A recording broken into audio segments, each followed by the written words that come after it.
श्रुति सभारे कह नाही आवेग नाही श्रुतिचारण कला बेले मन आंदोलित नुहे से श्रुति सभा नुहे जहाँ रामचंद्र मिश्र महोदय एक सरपंच आज तांकर अभिभाषण प्रदान कले। बहुत बहुत धन्यवाद। परवर्ती वक्ता ए अंचल जड़े सुनामधन्य व्यक्तित्व पूर्वतन सरपंच 1997 रु 2002 सुभाष चंद्र सामंतसियार महोदय को अनुरोध करी आज श्रुतिचारण सभार तांकर वक्तव्य प्रदान करेंगे। श्रीयुक्त सुभाष चंद्र सामंतसियार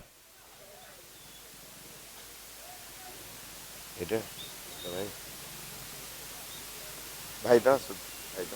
बढ़िया कहले आ भितर मु श्रीयुक्त सदाशिव ओझा महोदय को अनुरोध करी से मंचासीन हे।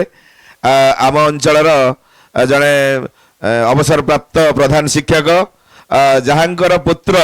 श्रीयुक्त राजेश कुमार महाराणा आम कूलर जड़े गर्व और गौरव ओएस पाई आम निमापड़ार श्रीयुक्त सदाशिव महाराणा महोदय को अनुरोध करी से मंचासीन हे।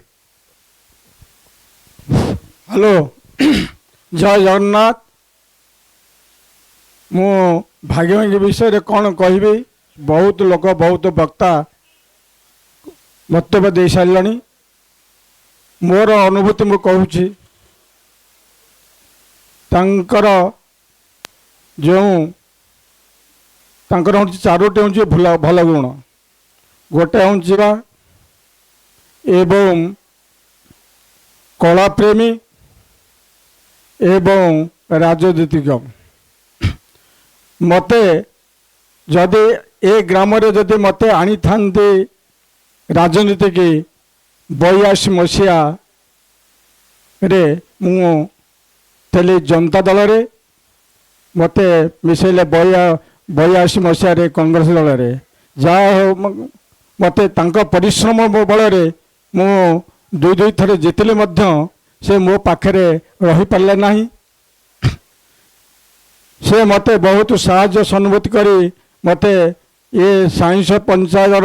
भगवतपुर ग्राम तोटापड़ा रो मते दुई थर निर्वाचित करिसंती एवं तांको साथीरे 21तम ड्रामा तांको साथीरे मु करिछि। रोहिला नवाब विदुन पृथ्वी ये विभिन्न प्रकार से हूँ हिरो मुझे साइड हिरो अनेक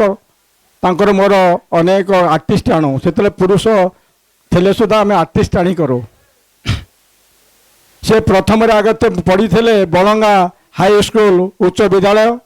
से प्रथम चाकरी करते आमर पुरी जिला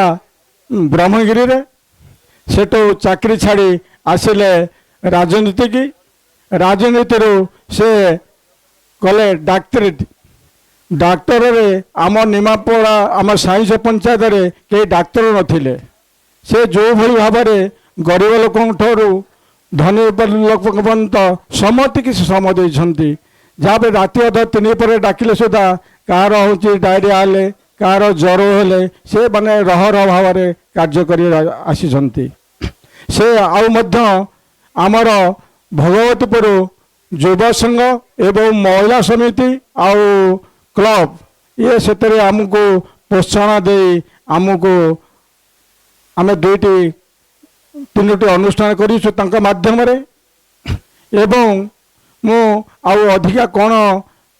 से भाई कहबी मुझे मर्माहत मो गाँ तरफ मो तरफ मुत कहीं जगन्नाथ को प्रार्थना करुँची आत्मा सद्गति हो